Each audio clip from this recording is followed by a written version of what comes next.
Welcome back to the Feet and Away podcast. I'm Duncan Gorman, and today I'm joined by Orsten Gardner. How you getting on? I'm very good, Duncan, thank you. Surviving? I'm good. Funniest start to the season. Newtonmore have been questioned again. Are they getting too old? Couple losses, but it seems like things are working their way out. Can you see and love it? Both equaling out on points. Second team hopes for the season. How are you going to come back from last season? After winning the treble, is it hard to follow a season like that? I suppose you have to be honest and say it is hard because it's not been done before by Newtonmore. So to say they're going to do it again this year would be a bit arrogant because it's only been done once in their history. But got a good team, more youngsters or pups as we like to call them in Newtonmore, coming through, and I think it's going to be a good season as long as we all put in the same effort. So, you got a few key players that are now cup tied that were pretty essential to winning the treble last year. How has that affected your team this year? It hasn't affected us so far, but I think as we get further into the season, deeper into the cups, hopefully it will affect us. I mean, Owen was incredible for us last year, and was by far our best player, and that's saying something when you've got players like Callum Stewart in your team scoring goals for fun. But Owen was a standout player by a mile last year. 100% robbed the player of the year without question.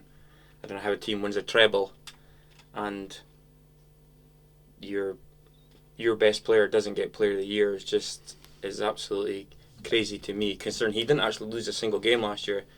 We lost one game and he was away. Pretty much his fault then, as you could say. But we lost one game. He was away and he was outstanding every game. I think he maybe had 2 bad games, and there were circumstances around those games, and there were nothing to do with anything he could have done. So he is a massive loss to us. But we've been lucky this year that Connor Jones has come back from injury and he's in there just now helping us. He won't be with us for very long, obviously. But we've got other players that will step up, and I say we've got the pups.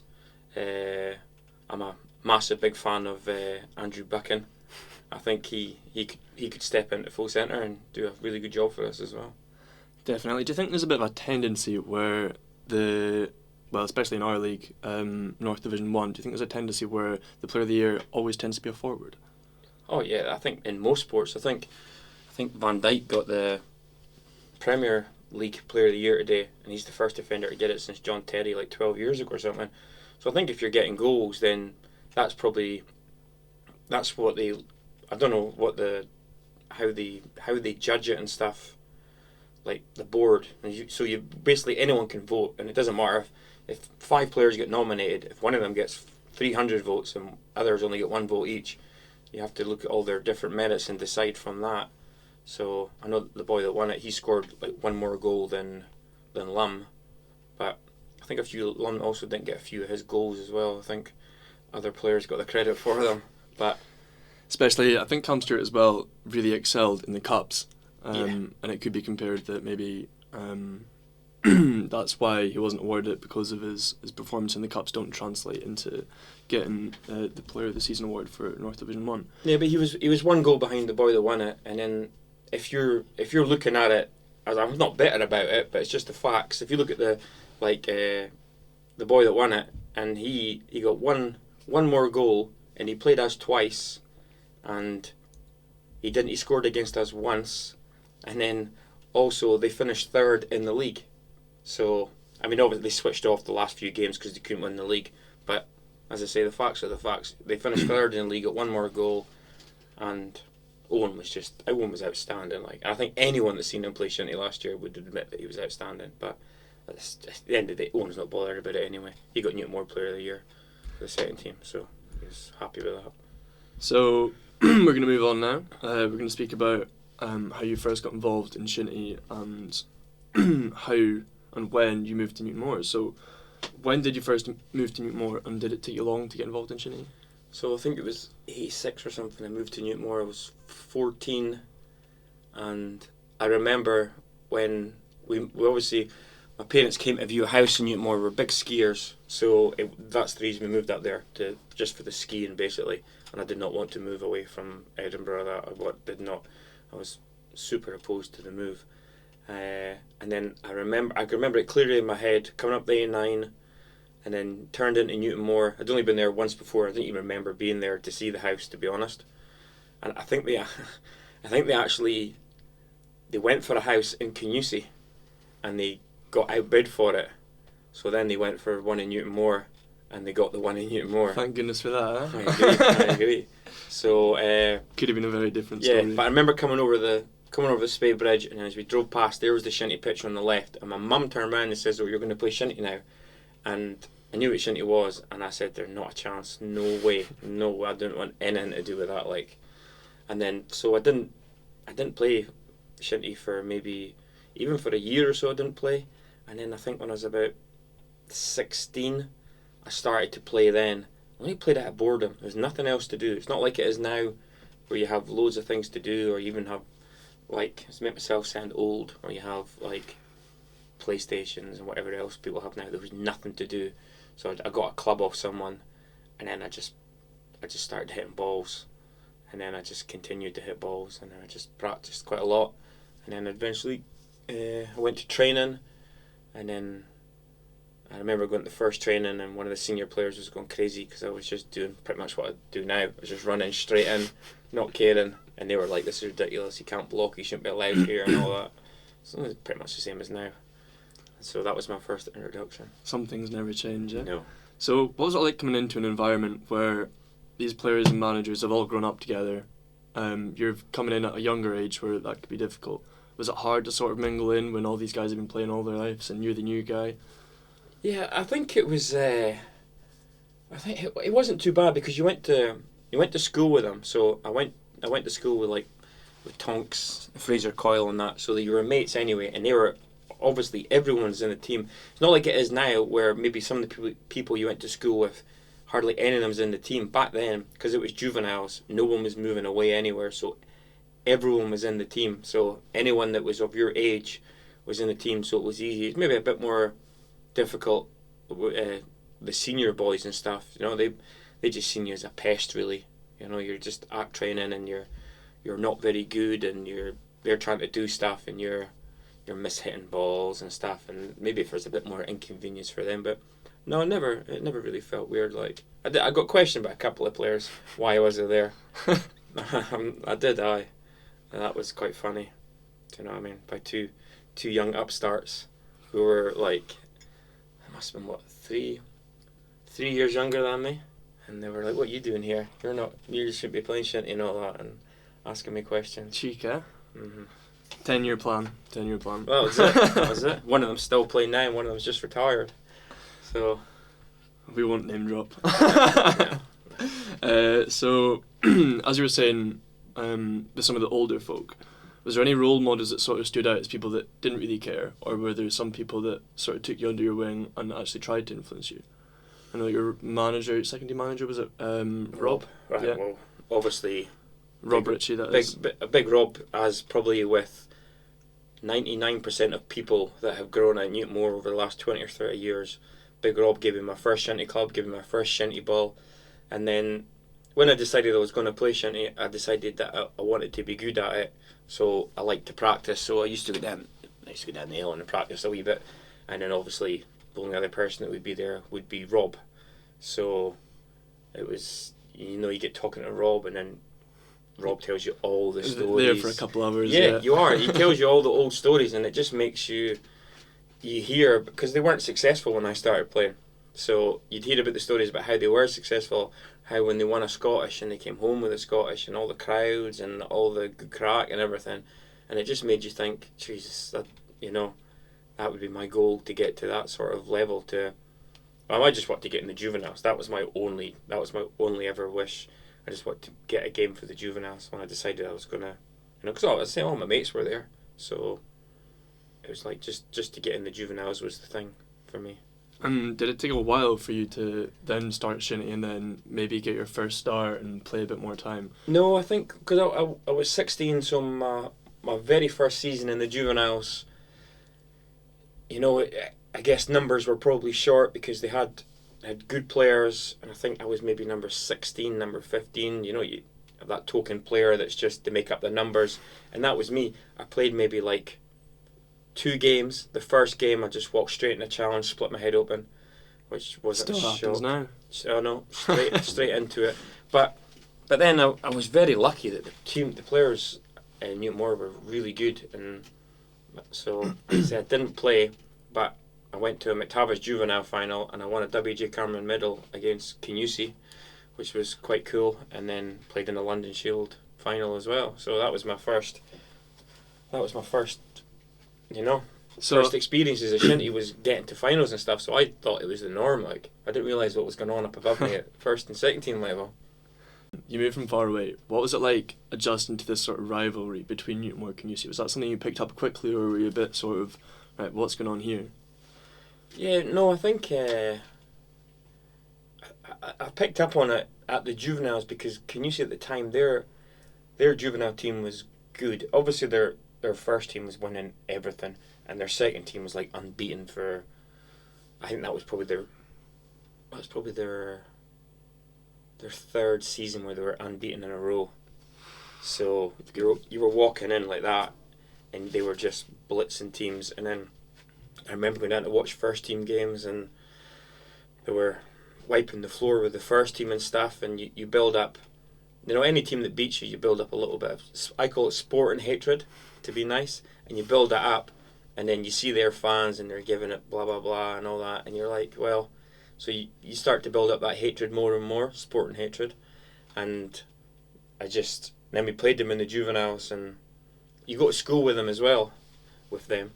You go to school, and it's like, they're telling you at school they're going to do this, they're going to do that, they're going to beat you, but they never beat us in the juveniles ever. So, and then they had a couple of older boys that, that weren't too keen on someone that was small and cheeky. And possibly almost a eggs you on more of it, doesn't it? Yeah, so that's where the rivalry started. I think probably meant more to the boys that were obviously from Newtonmore and younger. I would hope it would anyway, But you got to remember, some people are playing Shinty just because they want to play. They're not maybe too bothered about rivalry or even winning and stuff. They're just playing because it's what they've always done. So 1993.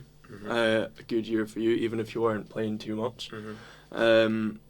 McTavish Juvenile, London Shield, the Strathern and the Southland. Mm-hmm. What was it like to have the treble within your grasp and not quite get the league? Were you close that year in the league? No. This was Kinusi team that went 107 games unbeaten. So at the start of the season, you weren't even thinking. That was my first year in the second team.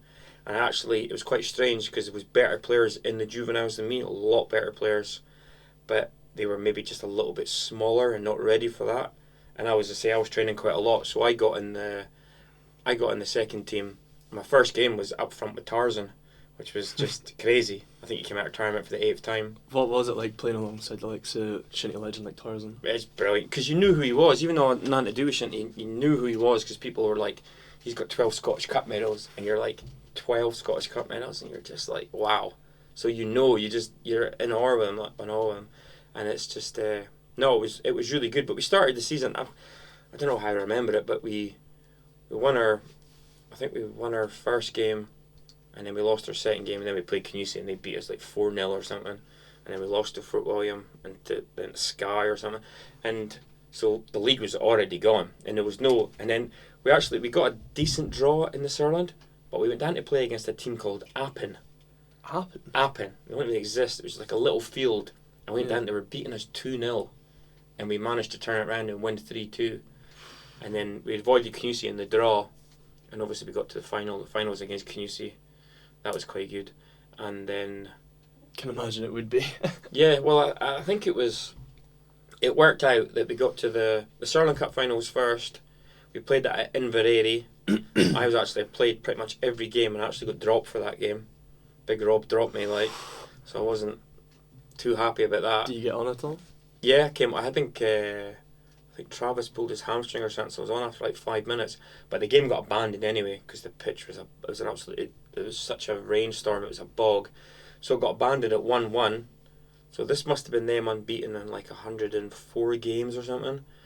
And then the replay was rescheduled for the Élan like 3 weeks later. But the Saturday after that, we played them at Invergary, and I think it was 1-1. And then extra time, it was still 1-1. And then we beat them 2-1 on penalties. And was this in the Sutherland? This was in the Strathdown. And that was their first defeat in 4 years. 107 games and we beat them. That was a good night. Dramatic, was it? Brilliant. That was amazing. Like, and then we played them on the Wednesday in the league, and we were losing 3-2 with like seconds to go, and I hit a shot from miles out. Oh, here we go. Or maybe a penalty Here spot. we go. Hit a shot, and it maybe bounced like 100 times before it reached to go, Yeah. and it bounced over Andrew Borthwick and went in to make Meant, of course. Yeah, I knew he was weak with his feet. Yeah. And I made 3-3, so we're still unbeaten. And then we played them the Saturday. So we played them Saturday, Wednesday, Saturday, and we beat them 3-1 at the Élan in the Sutherland as well. That was the first time Newtonmore won the Sutherland since 1959. Smurdy was captain and everyone was brilliant. And was that a close game as well? Not so much, no. Had them? Yeah, it was pretty good. Like, we had Kenneth and that up front. So no screamers from 50 yards out from you? No, I was a sub in that game as well. I got dropped for that game. I played in the Strathdown final from the start. I played in the league game from the start, and then I got dropped for the Sutherland final. I was really pissed about that one night. I wasn't happy. So, moving on to the next year, Mm-hmm. no cups, but the league. Yeah. Was that a different experience? Was that... Yeah, so we got to the Sutherland final, we got to the Strathdown final, but we lost them both. We played Aberdeen in the Sutherland final on the Élan, and they came down, and we were really lazy. We were in Newtonmore, we didn't need to train or anything. No one went to training hardly. And then they turned up fitter than us and they beat us. And we had a cracking team as well, like. And they beat us. And then the Strathdown, we lost to Lochcarron, who at that time, they went on to play in the Premier League like 3 years later. They had Kenny Ross and the Coils and all that playing for them. And they beat us there. I think Mark Hay he cracked his cheekbone and that. He went off and it was a bad game with a few goalkeeping errors. Downhill quickly. Lost that one. But then the league is really hard to win, but we won the league that year. So was that a bit of a wake-up call then? What could have been, maybe? Yeah, I think we probably could. Well, we should have, I guess, in theory, that would have been Newtonmore's best ever chance to win everything. That would have been. I didn't think about that before, but yeah, we should have done it that year. But there's always just something happens and it gets away from you, I guess. So, on to 2003, a bit of a gap. What were those years like without winning much? Yeah, so I think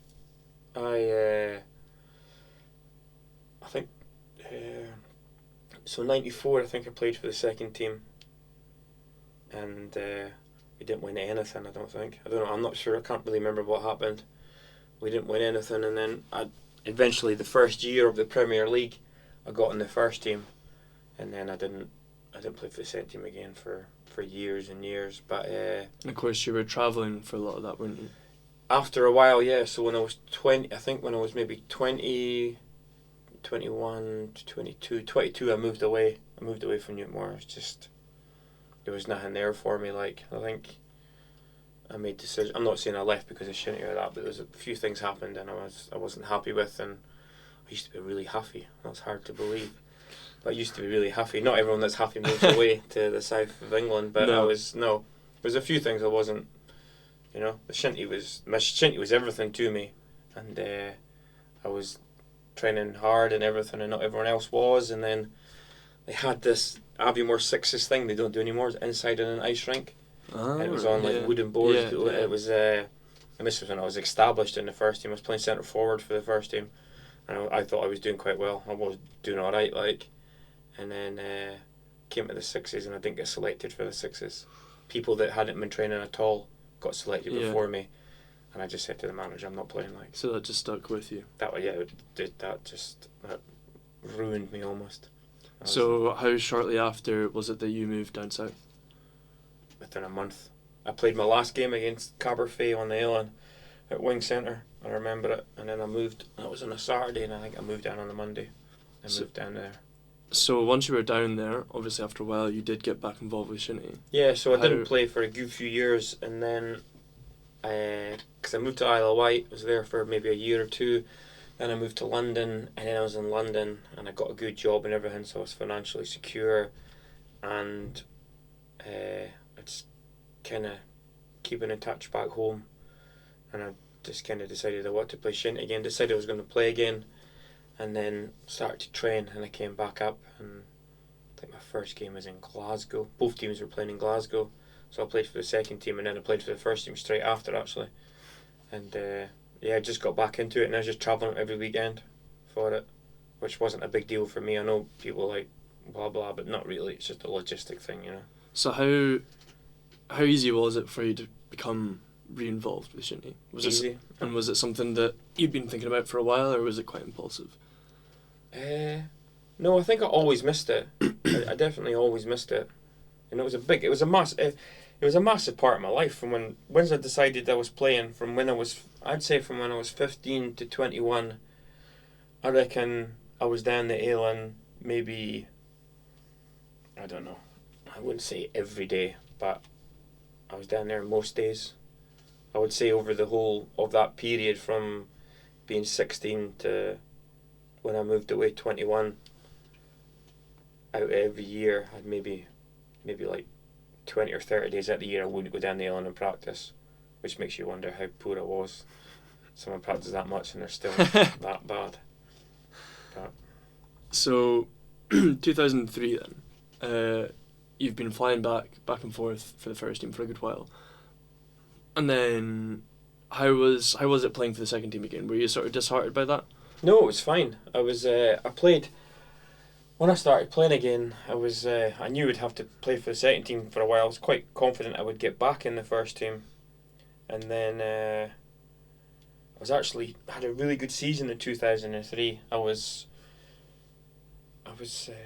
would say at that point I was a first team player playing for a second team, so I was maybe a little bit above the standard of the second team. And I'm not trying to say I was nothing special as a Shinty player, but I think if you play at a level below you, usually you either play at that level or I don't want to say I ever stood out, but you were better. And I felt I didn't have a problem in any games that year at all. I think most games I'd done pretty well, and I was scoring goals, so they must have been really bad, other teams. So, where were you playing for the majority of your time once you moved back into 2003 in the second team? Centre forward. Centre forward. I was playing centre forward all the time, yeah. And you were scoring goals. That is a rarity. It is a rarity, yeah. 2 against Canisi. I can sympathise with you Remember there. that one? I'm sure they were all screamers from 70 yards out. Both were inside the D. Alright. Both were inside Did the they D. trinkle along the ground and No, pop one up, hit the or- top corner. I almost put it over the bar. They hit off the top of my club and straight in the top corner. But that was in the Surland, and they had a really, really strong team out that day. And we went down there with not the strongest team. So let's take it back a wee while. What came up first then? Was it the Sutherland or the Strathdown? I think the Sutherland's usually first, isn't it? Is that in The 2-3? final, 2003, yeah.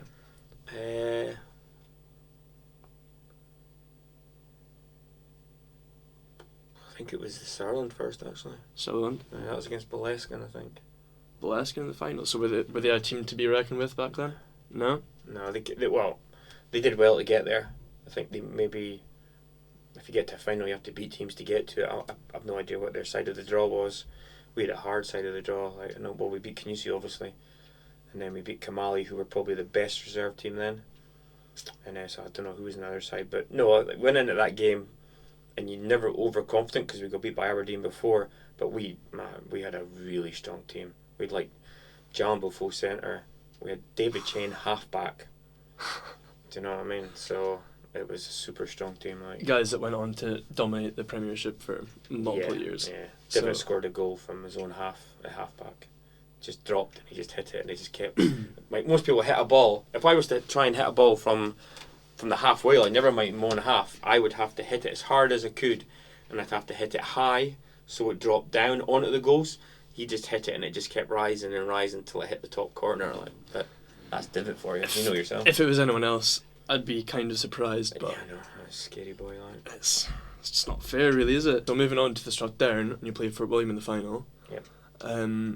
What was their second team like at the time?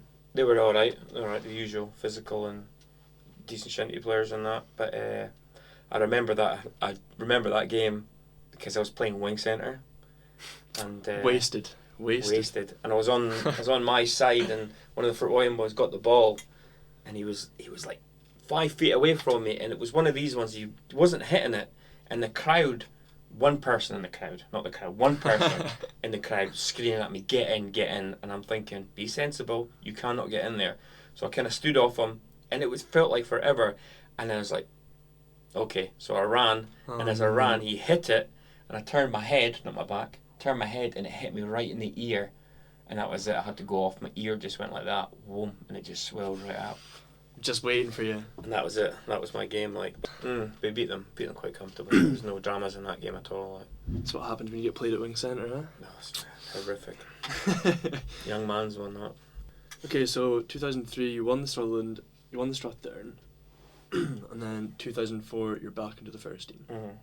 What was it like going back? You've been out at Shinty, back first team, second team, first team again. Is it becoming a bit of a regular thing now? You're more used to playing for the first team? Comfortable? Yeah, no, I think it was fine when I went back in 2004. I don't think I played for the second team that much. I think when I was back in the first team 2004, I was never a named player, which is obviously what people don't know. If you're a named player, you can't play for the second team. But because I lived in London, I never wanted to be a named player, because if I ever came up and the first team game was cancelled, then I could play for the second team, and that happened a few times. So, but I was a first team player, and I never got selected. I always got selected for the first team. So from 2004, 5, 6, 7, 8, yeah. So playing for the first team, Newtonmore are notorious for basically winning trophies, but at this time they just weren't. What was it like coming through when Canusi were still dominant and you're getting beat by your rivals and they're winning everything and you just can't get your hands on silverware? I think see, everyone used to go on about how, you know, Newtonmore never used to win anything, and you know, like after, obviously they were super successful, and then after 86, that was it basically. They didn't win anything for years, so there was always this thing of, you know, they don't win trophies, they're not used to winning trophies. But that wasn't my experience. When I started playing Shinty, from the very start I won trophies every year, straight through juveniles, every trophy, second team, every trophy, and then into the first team, nothing. not even close. We didn't get to it. Wasn't we didn't win, we didn't get to any finals. We always were on Canusi's side of the draw. It's amazing how we always end up on their side of the draw.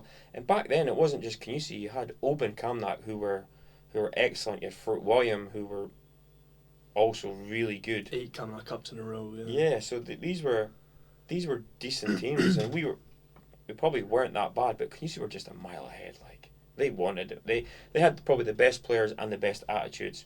Newtonmore were living in the 70s still, if you're honest about it. The training was shocking. The training was shocking. Limited, yeah. The attitude was shocking. You have to be honest and say it, like, you know. I mean, you talk about, you know, when I first came there, did anyone help me? Anyone take me under their wing or anything? No, you're just left to it. And your training was running around a badminton court 22 times. That's what we did for training. Ran on a badminton court 22 times, and then ran from one side of a hall to the other as fast as you could. Maybe do some push-ups. And that was it. And if you wanted anyone to give you any extra advice or help, not that I probably even asked, to be honest, but no one was forthcoming. I mean, I was breaking my hand pretty regularly. I was getting broken bones all over the place and stitches in my head. And no one would ever say to me, maybe you should try this, or they probably would have said darts. But no one was ever saying to me, none of the senior players or that ever really helped out, you know, apart from, ironically, was the Rosses, who weren't from Newtonmore. They were from Kincraig, and they were the only two. And when I was in the second team, I had Kenneth McIntosh playing alongside me, so that was just incredible. Like, that was just a whole different level of Shinty, what he used to do and stuff. And he would help you and talk to you there. But afterwards, when I got to the first team, Peter or Neil would be the ones. They'd come up to you and tell you if you were bad. They would tell you were bad, but they wouldn't just tell you you're bad. They'd tell you you're bad, and they'd be like, "But do this, try this," and all that. Peter was excellent, like, you know, really, really good, like. But No, it was a bit backwards back then. It's not like it is now either. As I say, I used to go down the Island every day, but I'd go down the Island, I'd hit a ball, and then I'd run after it and I'd hit it again. There was nothing constructive about it whatsoever. It was just, and there was no. If you want to learn anything about sports, about getting fit or doing circuit training or anything, you have to look in an encyclopedia. It's not even like a library or anything to look it up. Or if you did look it up, you'd book about Arnold Schwarzenegger or something. That'd be it. There was no internet. There was no anything at all. I mean, I guess if you think about it, if I had moved to Canusi, would have been a better shinty player, or maybe just an average shinty player, some would say, if I went to Canusi, because they were at it all the time. In the new era, because there was a bit of a transfer there, wasn't there? Well, they got the boy Bowman in pretty much, and he was. I mean, we used to go down and warm up, and used to warm up by standing in front of the goals, and you had like one or two balls, and that was it. You had one or two shinty balls, and you'd hit at the goalkeeper, and then I'd probably go in the field because it was the only place to get a hit of a ball, and then Canusi would turn up, and they're doing all these stupid warm ups and stretches, and you're looking at them and you're laughing. Then you go out on the pitch, and they'd win 4-5-0. And never really thought. You're wondering why. Maybe it's not just that they're the best players and the fittest players. Maybe it's just that they know what they're doing, and they're asking other people. I asked Newtonmore for years to get a trainer. I got shot down at 2 AGMs over it. Told that we didn't need one or that. Because that's quite a recent development, really, isn't it? It's when training actually becomes a part of it. Usually, well, if you go back to like the 70s, it's just hitting a ball, and it's far more social than really sporting, athletic ability. Whereas now, if you look at the best Premiership teams, it's all about fitness, cardio, sprinting, and training sessions differ heavily. Yeah, definitely. So, I mean, if you look back then, it would literally, Canusi were definitely they were at the forefront of it all with the training. You have to give credit to Ian Ross. He changed everything, like the mentality and everything about them. And then they just, winners breed winners. It's a fact. And they want to win everything, and they didn't just want to win everything, they want to smash you. You go down, play against Canusi, and they'd be beating you 6-0. They wouldn't take their foot off the gas. They would want 7, they would want 8, they would want 9. And that was their mentality. It's not a bad mentality at all, So it's quite noticeable as well. You look a couple of years down the line for Newtonmore, at the time you're saying sort of 2005 era, the training's not that great. You look maybe 10 years down the line, once you step up, there's training, there's fitness, there's structure again, and Newtonmore come back into things. Yeah. So clearly does have an effect, and it obviously is a huge part of the modern game is having a good fitness structure. I think once they got switched on with it, they had a boy called Rick the Marine. He basically he beasted them. And a very small percentage of people enjoy that, but at the same time, it makes the games a lot easier. Shinty is one of the worst sports in the world to play when you're not fit. You know yourself. There's no enjoyment much of a worst feeling than that. Especially, even if your man's worse than you, Shinty ability-wise, and you're getting torn to shreds because he's done a couple more laps during the week. Yeah. It's the worst feeling. Yeah. You could, even making it sports specific, you can run up and down a hill, you can do laps of a park and everything, but that first tackle, you're done. No. You're done, and it's going to take you a while to recover from that. It's a different type of fitness, isn't it? It's just different, totally different. So moving on again, you capped Newtonmore in 2008. Was that a proud moment for you? Yeah, that'd be my proudest moment. When I eventually became captain, it was good. It was good, like. So 2008 season, league struggling a bit. Yeah, I think we're probably a bit inconsistent in the league. A bit Tavish, I can't really remember what happened in Tavish. The Scottish Cup, we got to the semi-final. Canusi beat us 3-2 on the Dell. We got 2 players sent off, which didn't help. Divot scored 2 goals, got a shock. And that was when we were starting to get close. We were only getting beat by the odd goal or 2 goals. You're starting to sense the change, Yeah. And obviously their players were getting older. Still had Ronald, so that's always a plus, I guess. Guess a bit of a bonus, top goal scorer of all time, but yeah. So that was that, and when the 2 boys got sent off in the Scottish semi, they were then. How bad were they? The sending offs. Yeah. Wurzel's was a joke. Russell being Russell Dallas. I mean, He grabbed Wurzel, and then he grabbed Wurzel's club, and Wurzel pulled his club away from him, and he hit the deck with a full-on Italian job, Ronaldo holding himself. The dog, or Cameron Binney's one, it was like a above the knee-high swing on Paul Guy. It was horrific. So It was horrific. maybe equalled out the other one. It was probably 2 red cards. It was a bad one.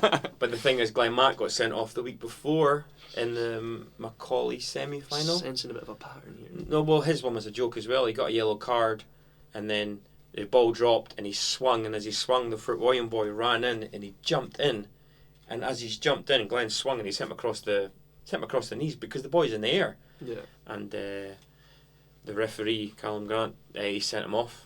It was mental, like, he sent him off for that. So for the Macaulay final, we're missing 3 players. I think if we'd had one of them, we would have won that game. Just one of them. Like, if we had all 3 of them, probably would have done quite well. So Macaulay final, as captain, what's your thoughts going into the game? Yeah, obviously we're missing the 3 players, but we still had decent players. I think Bandy actually played full forward because his knee was. That's what I think Danny played full back and Bandy played full forward. Changing things up. Yeah. We let in 2 really soft goals. Our goalkeeper had a bad day that day. One from a touch and one from miles out. We didn't really threaten them either, though. So it was what it was. What was it like to come so close but not get your hands on it? Yeah, it's disappointing, because it would have been great to. The Macaulay's a cursed trophy for Newtonmore anyway. So it took us years actually to win it even after that. Even when they were winning Premier Leagues and they were winning Scottishes, the Macaulay just never seemed to work out. So it would have been nice to have got that. It would have been nice to get a black Cameron and all that, but just to be the captain on the day, before it and all that sort of stuff, that was pretty cool. Has just gotten in the way for Newtonmore a couple of times. Even this year, the only trophy that stopped us from doing the double Grand Slam. Every single trophy that could have been won on Macaulay just tripped us up once again. Always. So after that, how many more years did you play after that final for Newtonmore? So I played 2009. I probably played for the first team 2009, and then I think who was captain then? Can't remember. I played 2009, and then 2010 I played as well, I think. And then 2011. The wrong year to stop. Yeah, no, I played 2011, but I started the season and I broke my hand in the first game. It was like the last 30 seconds. The boy swung, and I didn't challenge him. I was behind him, and his club just came round, and it hit me on my finger, and it snapped my pinky. I had to get it pinned, so I was out for like 6 weeks. And obviously I came back, and I think I played 1 game for the second team against Skye, and then we played Glengarry on the Ailin, and Glengarry boy hit me and he broke my kneecap, and then I was out for another 9 weeks or something. And then when I came, I pretty much got back just for the end of the season for, I think, I can't remember what happened in the other cups and stuff, but the second team got to the Strathdown final, so I was back in the squad for that. And then just with the constantly missing work and breaking bones, and me being not very good by that time, or even worse by that time, I was like, I'm done with this Shinty lark. I don't want anything to do with it. So I just decided I would never ever play Shinty again, ever. And it worked. It did, It did. No. So another couple of years down the line, you moved to Taforth. Yeah. So I was still living in London in 2011, and then I moved back to Scotland. I think 2014 I probably moved to Edinburgh, and Jesus, Shinty wasn't even in my head. I wasn't even going up to watch Newtonmore or that. I'd come up for the finals and stuff, because by then they were winning. Obviously won the Scottish Scramble, got the Scottish 2011, and then we kind of kicked on from there. The first team winning the Premier League and winning this and that, and the boys put a lot of effort in to get what they got. And then as I say, I moved to Edinburgh, and it's quite weird because people were saying you're going to play Shinty again. I was like, no, definitely not. And they go, but you're living close now. And I was like, yeah, but it's not happening. I have no interest. And then I think I was just working, and then one Saturday I was living in Portobello, and I knew that, and then I found out someone said that Tayforth had moved to Musselburgh to play, so I thought I'll go down and watch a game just to see a game. So I went down and watched, and there's a couple of boys obviously I knew, like Stephen Thompson and Big Heck and all that. Because Stephen's obviously from Lagan next to Newtonmore and that. So I went down and I was watching them, and then they came up and spoke to me afterwards and like, do you want to come play for us? And I was like, no, absolutely not. I am not playing Shinty at all. And he's like, oh, just come along, see how you feel. I was like, no, I do not want to play Shinty under any circumstances. And then I was speaking to them during the week and they said they were short for a home game. So I ended up playing for them, which was, it was okay. Best decision of your life, eh? No. So, what was it like playing for a team that wasn't Newtonmore? Like, notoriously, Shinty is a sport that doesn't have much transfers. It's all about you literally wear your club on your sleeve. Yeah. What was it like putting on a different jersey and playing with different players? Well, I always said I'd never ever play for anyone else. Never would play for anyone else. But when I went there and they asked me, and I was like, well, I'm not ever going to play against Newtonmore. I don't want to play Shinty for Newtonmore, or Newtonmore. No, let's be honest, Newtonmore don't need me to play Shinty for them. And so I figured I'll go down and help them out, and maybe a bit blasé, thinking it'd be really easy, and is that because it was like South Division 2, and I think it'd be all right, I wouldn't have to really playing the first team. Yeah, I wouldn't have to get fit or anything. Quali final. So I agreed to go and play for them, but it's just a different world of Shinty altogether, just massively different. Like I learned so much in probably the 2 years at Tayforth. I'm not going to say more than I ever learned at Newtonmore, because that's not right, but I learned so much more about Shinty as a whole at that level than I did playing for Newtonmore. Because when you play for Newtonmore, you're in a Newtonmore bubble, and the boys in Newtonmore will probably be like, we don't know what you're talking about, but it's true. They don't know what Shinty really... That sounds terrible for me saying boys from Newtonmore, the heartland of Shinty, don't know about Shinty, but they don't know what the grassroots of Shinty's about, because everything's done for them. And I lived in that bubble and I loved it. I'd turn up at the Ailin on a Saturday to play Shinty, and where's my strip? It's there. I broke my club. Can I have a new club? There's your new club. And I go out and I want to hit balls. I go out and there's goals and there's nets. So that's what Newtonmore Shinty's all about. I want a drink of water. Oh, there's the water. Someone's got water for you. And I need a balls. There's loads of and that's not their fault. That's just the way it is. And it's the same with established club. Yeah. And by that time, and they're just well organised. And by that time, when it came to like training, Newtonmore were bang on, but Tayforth asked me to play for them. I'm like, okay, and then they asked me to turn up. I think the game was at Musselburgh, and it was against Coglen, and it was like a 2:30 throw up. So they were meeting at 1:30, and they asked me to go down at 1:15. And I'm like, obviously, maybe want to go down, give them a few pointers, tell them what to do and all that. And then they're like, well, you've got a van, you can help us get the nets and stuff. And I'm like, I was like, nets? I don't know what you're on about. So I went down with a van, and then I was the only one there. I had to go in the pub, get a key, go in a lock-up garage, get nets, get ladders, and I'm putting up the nets. I'm there by myself. Put the corner flags in, thinking someone will turn up. No one's turned up. I'm up on a ladder. I'm putting nets up. It's a really windy day. It's Musselburgh, obviously. Of course. And putting the nets up. And I'm putting these nets up, and I'm like, former Newtonmore first team. There's you here. going What's down, going thinking you're the big man. Yeah, and it was just that celebrity status. And that's what it is. That is the level it's at. And then as time went on, it's like after the games, you would have things like there's the strips, and usually you take your strip off, you throw it on the floor, and you walk out the door. Yeah. Because that's what you're brought up doing. So you put the strips, and they're like, oh, can you take them this week? I was like, oh, where to? I was like, where to? And they're like, to wash them. I'm like, where? And they're like, well, in your house. And I just couldn't. I was like, but I'm not gonna wash them. I'm not. Yeah. I'm like, well, obviously, you're gonna drop them off at the cleaners. Yeah, and they're like, no, you take turns of washing them. So I went home with this bag full of dirty strips, and I got into my house and I opened this bag, and it's a wet day, and they're soaking wet and they're stinking. And there was no strips next week.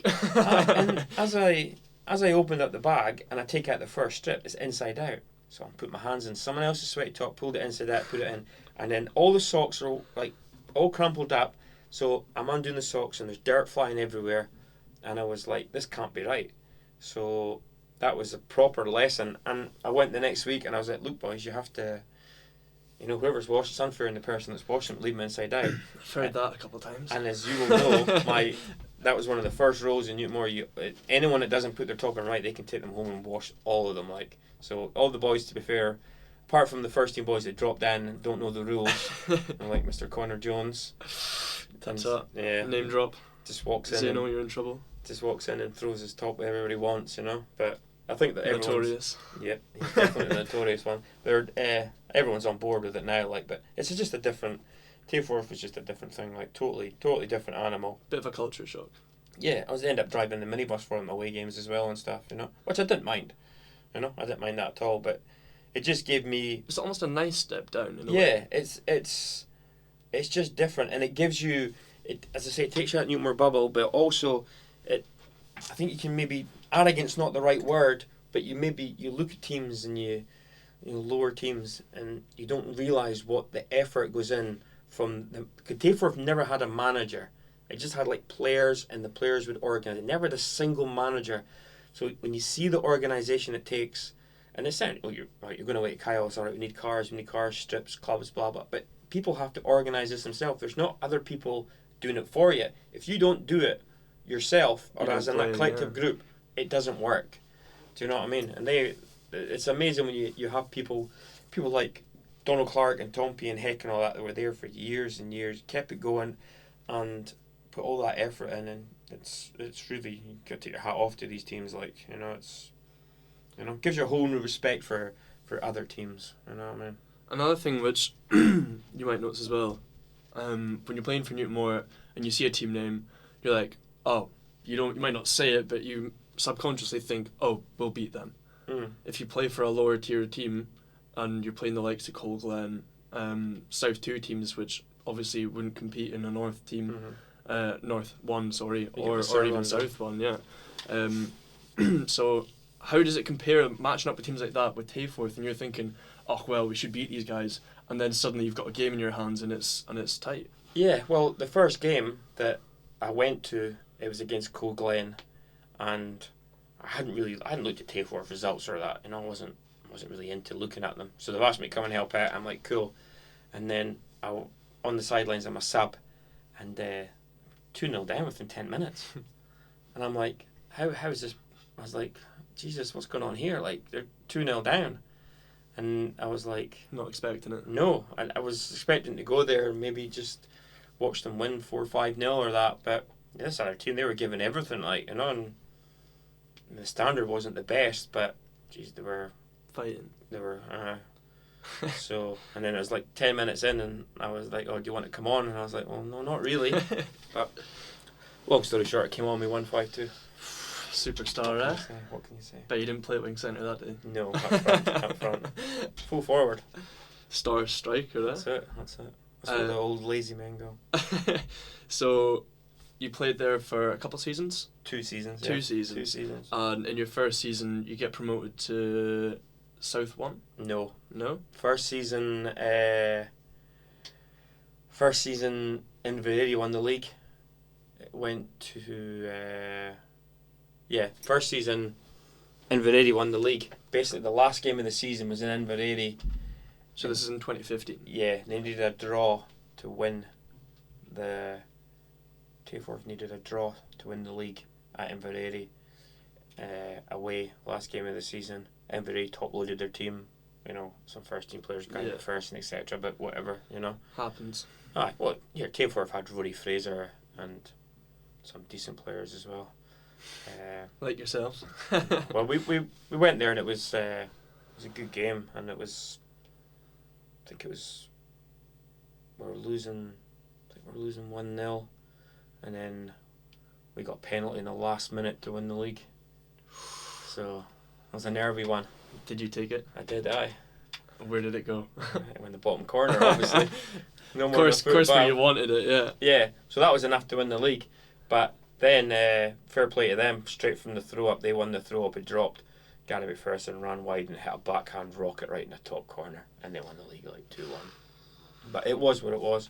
But we got to I don't know what, so I think that year Tayforth actually played Newtonmore in the Sutherland.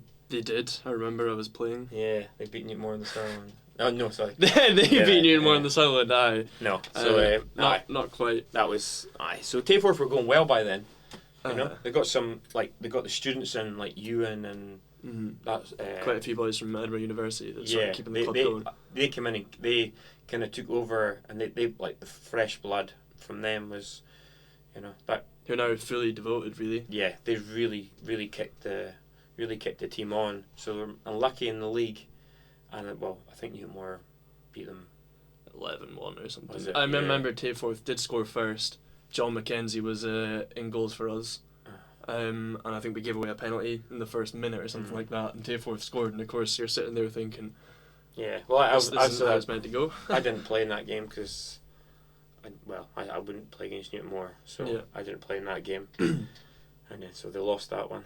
But then we won the Bullock Cup though, so.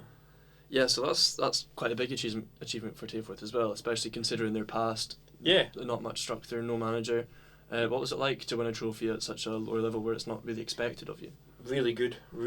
Because of the group of players, it was like it's players coming from all different teams, but it was an actual team. You're like they're battling for each other and stuff like all teams do. But no, it was really good. Like they're really such a really good bunch of guys. There was no one in the team that wasn't respected or anything like. All right, maybe Tompy a wee bit, but nah, everyone was cool. It was really good, and we beat it's not like we fluked it. We beat some good teams like Lockside, and then in the final was Kyle's. Got Kyle's in the final, and you know. Did you almost appreciate it more? Yeah, I really enjoyed it. Maybe because I was more of an important player there. Do you know what I mean? Like, Yeah. no. You're just playing a bigger role within the club. Yeah. And more was I don't want to say big fish. Yeah, I don't want to say I had more pressure on me because that makes it sound like something it's not. But you know, you were turning up, and obviously people like when I was playing in the South Division 2 and all that. Like a couple of people came up to me and like, "Is it true you've got a player that plays for Newtonmore?"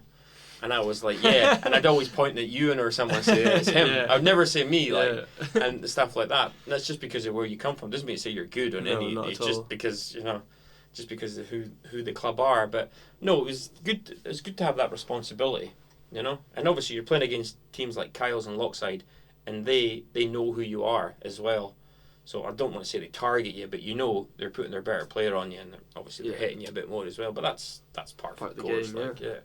So, gaining a lot of momentum at Tayforth, Mm-hmm. you must have been scouted. Start playing for Newtonmore again in 2017. Yeah. What was it like to move back? It was fine. Like it was. And how did you move back? So I spoke. So after 2016, Tayforth won the league and the cup. So they Promoted. They won. Yeah, they got promoted. So it would have been a step up. It would have been a decent step. But I had a good year. I scored quite a few goals. Obviously, like with all due respect, I know the level I was playing at and stuff. Yeah. So, you know, I got like 4 hat-tricks in a row. You're not the new Ronald, Which is no. I mean, getting hat-tricks in that league doesn't really mean anything as such. No disrespect to anyone else, but it's true. And then I remember I phoned Cammy, and I asked him what the crack was with the team and that, and it was more so. Cammy McDonald, the sorry. Coach of the Newtonmore second team at the time. Yeah, so he'd been manager for like 8 years. I think he had Glenn Tonkin as his assistant. I think Tonks took a step back from it, and he was going to do more of the fitness side of things. So I knew Cammy might be short-handed, so I just phoned him up and I says, "Look, are you wanting a hand?" And he's like, "To play?" And I was like, "Well, maybe not so much to play." I said, "But I'll come up, and if I'm needed, I'll play." So that's just how it started. I just slowly roped back into it. Yeah, came up and went to training and stuff. And was it ever a bit of a jump? Not so much. No, it was fine. I think. Not so much of a triple hat trick sort of league. No. I don't actually played that much. I think I maybe played. Yeah, I seem to remember you'd always sort of come on if it was a more physical team. Yeah. I mean, I didn't want to. I didn't want to come along and be. Actually, I tell you what, I started playing in defence.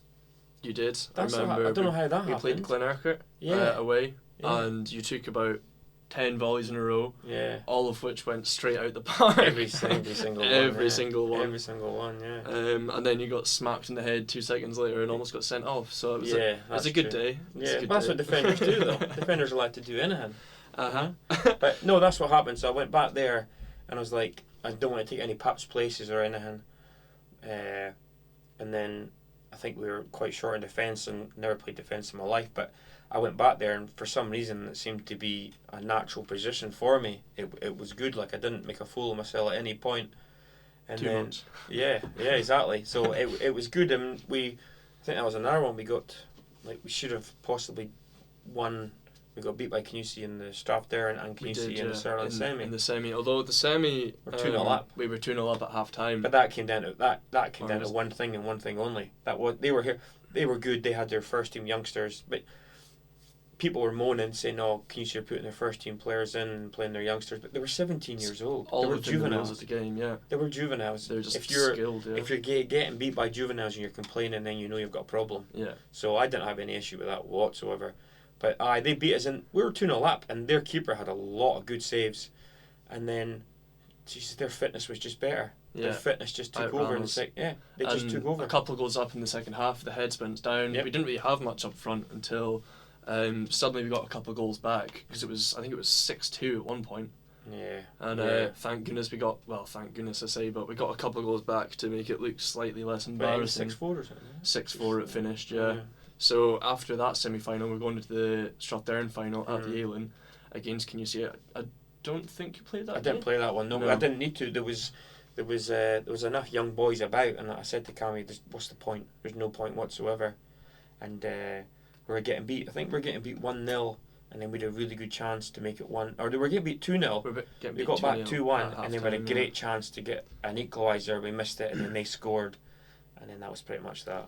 Yeah, an offside goal as well, I remember as well, which was pretty close. But yeah, another season there where you reach both finals.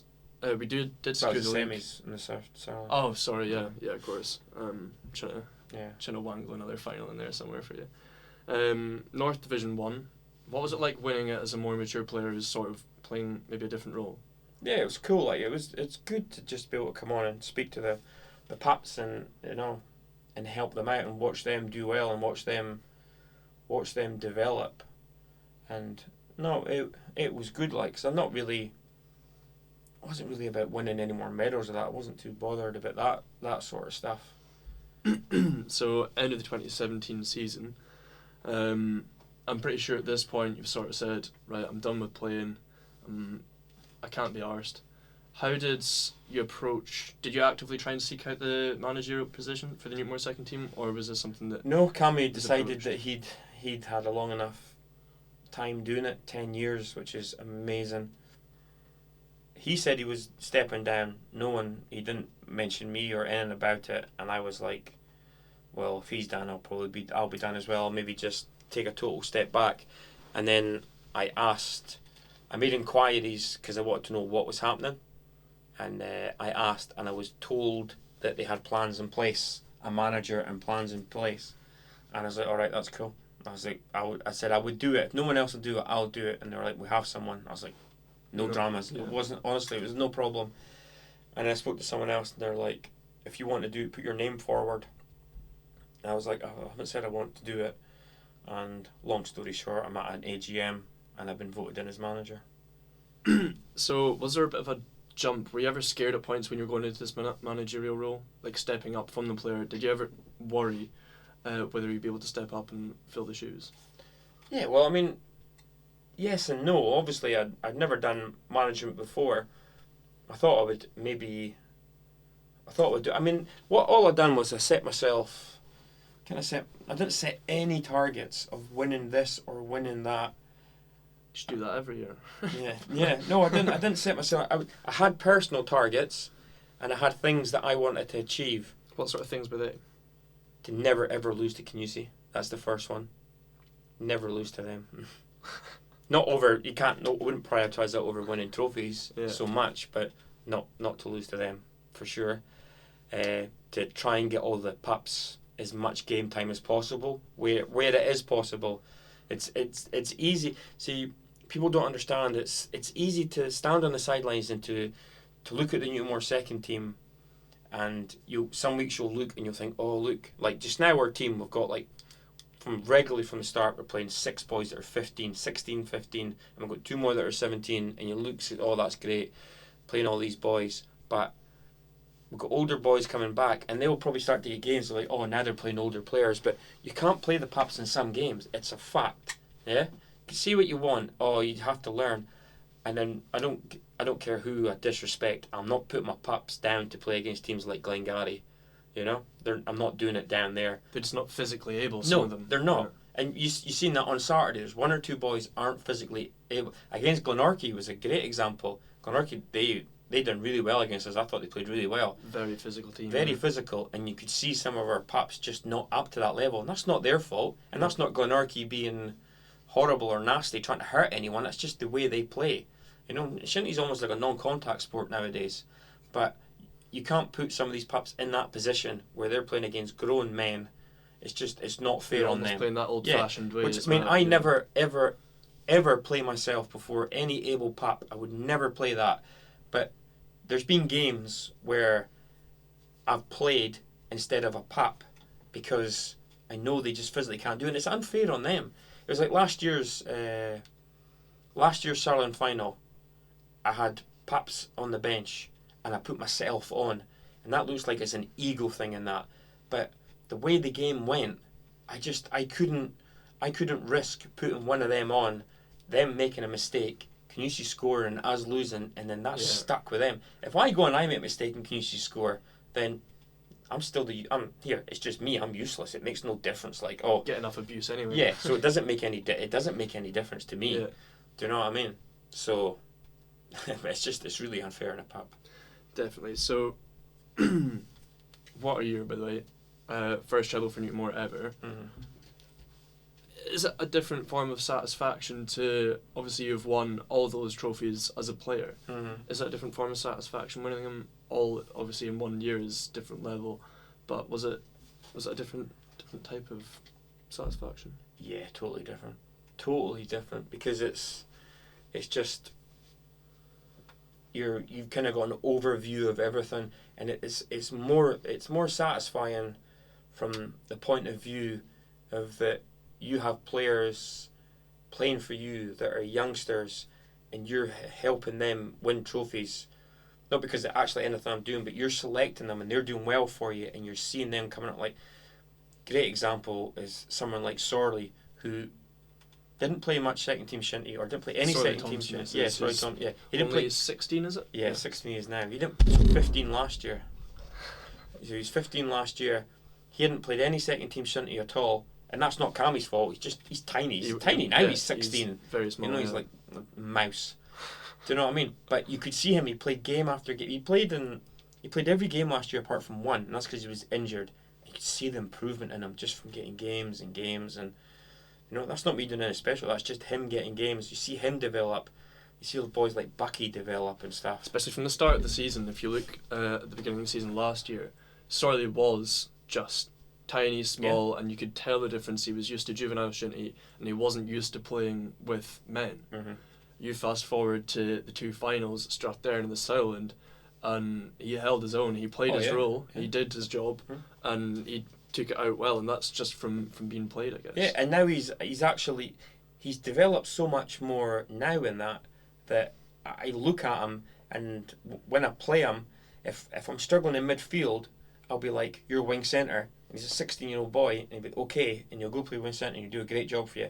But and then like when you play up front for us as well, kind of now, and it's like, so you've got players like yourself who are obviously way ahead of Sorley, like physically and ability-wise at this moment in time. But I put him in the position of responsibility as centre forward because I trust him that much, and you've seen how much he develops and stuff. And that gives me more satisfaction almost than winning the trophies, because people forget. I mean, it's great. Look, to win the treble, unbelievable, really good. But people forget, second team Shinty. We call it second team Shinty, but it's reserve team Shinty. It's a reserve team. The cups are just there to make it interesting for people. So your whole thing is to develop these young players and to play these young players. And I think last year we did that, and I'm not sure Cammy had the chance to do that because he didn't. I got lucky because they've all come through. There was quite a gap between the people that were people like Callum Stewart and Neil Stewart as well, who are both really first team players and scoring multiple goals in a game sometimes. But the gap between that is down to people who were maybe like Sorley's age and just weren't ready yet. So I was kind of lucky that at the time I took over was just when these boys were kind of able to play and stuff. So, but yeah, it's a different thing being the manager and having the overview and be able to step back. But it's just, but then it's great. But then it's not great because sometimes you're watching a game and if I'm a sub, and I'm like against Glenarchy, I was a sub, but I wasn't stripped or that. But I put my name down just in case someone got injured, and then we're kind of winning like 1-0 or that, but not comfortable. It wasn't comfortable at all. And then they had a little bit of pressure, and I'm thinking, should I go and get changed? Just because I'm bigger than the boys that were on the bench. You know, because the boys that are on the bench, they aren't ready for second team Shinty yet. It's even unfair to have them there. Or even some games they're ready, but that specific team, the style of Shinty that they play is nowhere near it. Yeah. So you're thinking you're maybe the only option here, and then you're thinking, but you can't do this you can't do this. You have to just take a step back and let things happen. If you get beat, you get beat. You know, but. No, it's just... So, as you touched on there, it's definitely a different role to the first team manager. Mm-hmm. It's harder. Yeah. Well, less to choose from. It's maybe it's harder in certain ways. If I say if I say the second team job's harder than the first team job, you're in trouble. PG might want words with me, you know, and it's not. Words. But that's not. I don't mean it like that, honestly, Paul John. I don't. It's harder from the point of view the fact that you don't know who you're gonna. You don't know. Yeah. You get what's left over, and that's fine because, as I said, last year we had a really good squad and stuff, so we got by. And I was so lucky that in the games that I didn't have, like, the first team took players, and I was only having like 11 players. I was very lucky that I was able to make some phone calls and get some ringers in and say to them... Some good numbers to have as well. Yeah, and say to them, boys, look, went to Sky last year. We had like 11... On Friday, I had like 11 players.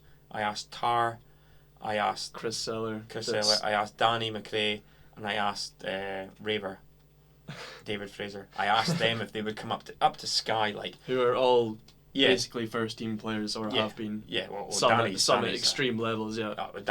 He's a proper legend, I guess, in Newtonmore. And Tar's probably the best forward at the club, but obviously doesn't play. And so I asked them, and to be fair, all three of them came up to Sky, won the game 2-1.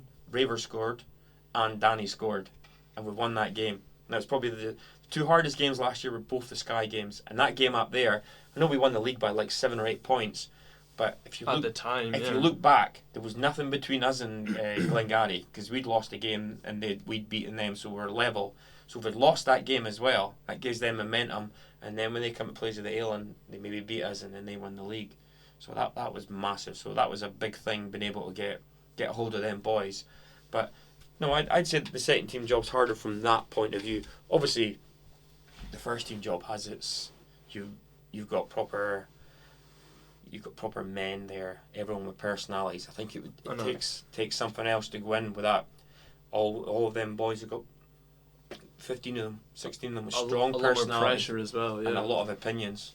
They've all got opinions and stuff. And then you've got to win Scottishes, you've got to win McTavish's. They're going for 4 in a row in the Scottish. They're going for 4 in a row in McTavish. That's incredible. They're going for like 8 out of 9 in the league, 9 out of 10 or something. Good luck to whoever takes over that job. Hard boots to fill. So, what do you think is the most important thing for a young player who's coming from juvenile and he's transferring either into a first team that's maybe in the national or even the Premiership in some cases, or he's going at the second team? What's the thing that he should take with him from juvenile to learn and improve on to step up to that next level? I think the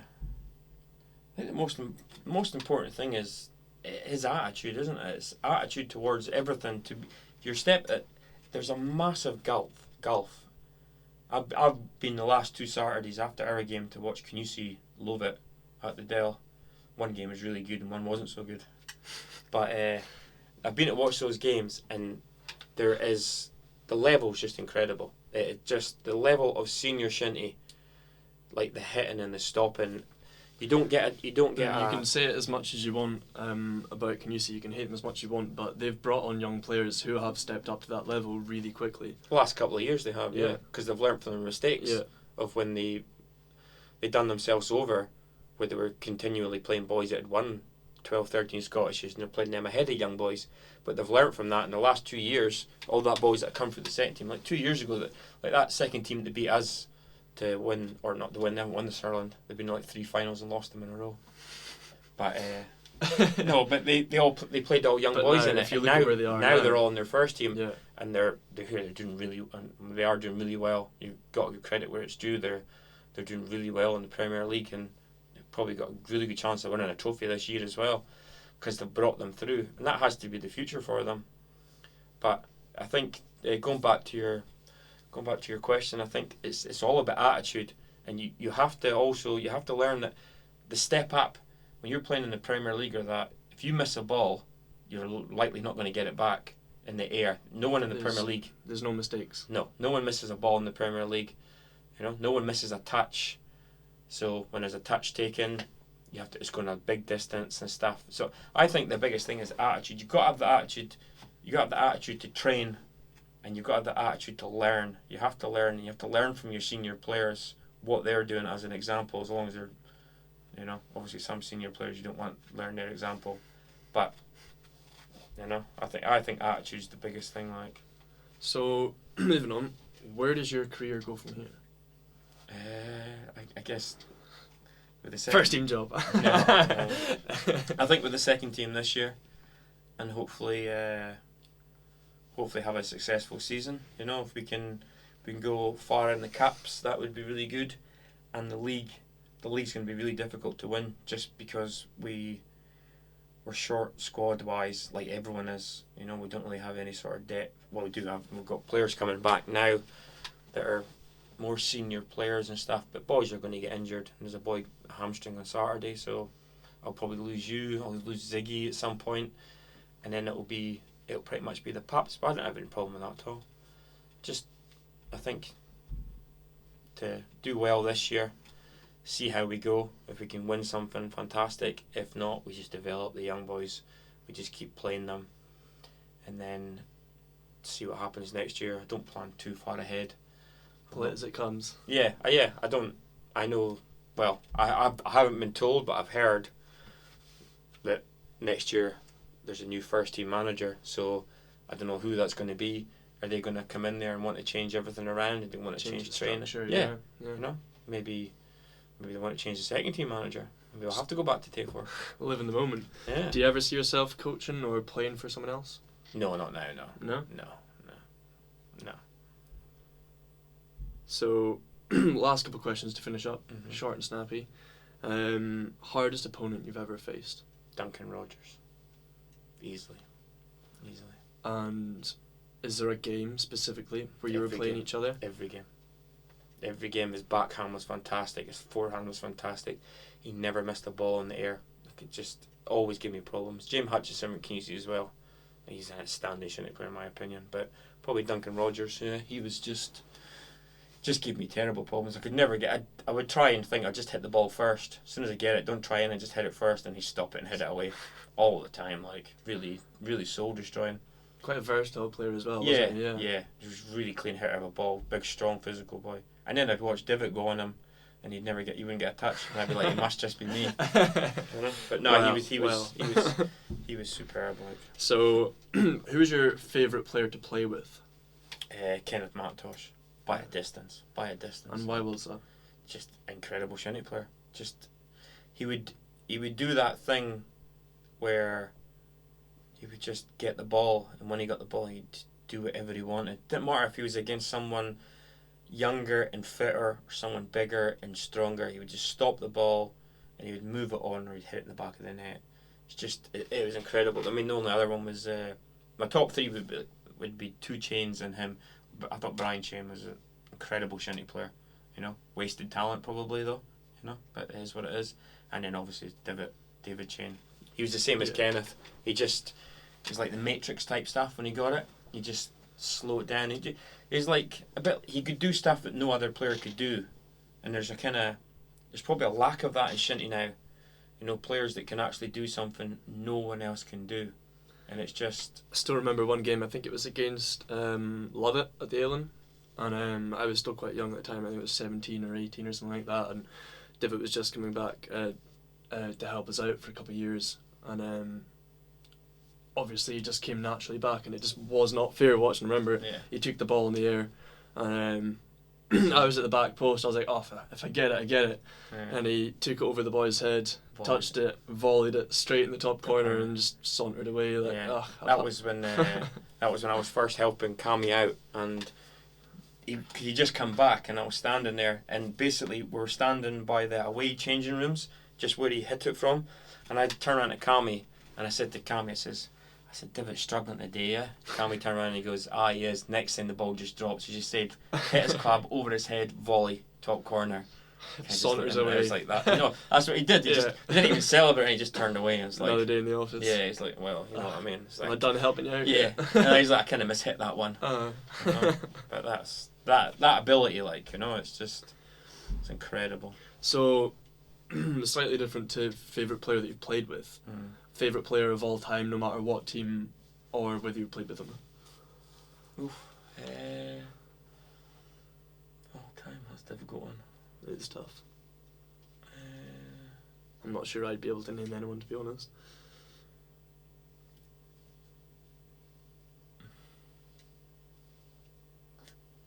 That's a good question.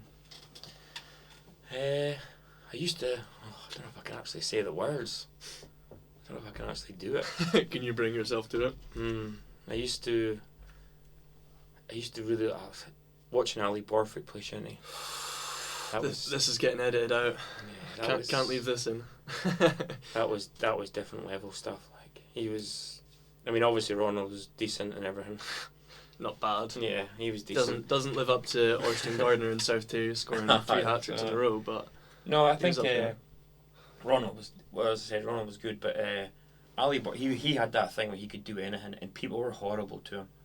Mostly Newtonmore defenders, but you used to watch him play against Fruit William and that, and he would smash him, and he'd just keep going and going, and the ability of it was incredible. Like it's just nothing you can do to take. No, him out, he was just on a different level altogether. He'd probably the best player I ever seen play. I think.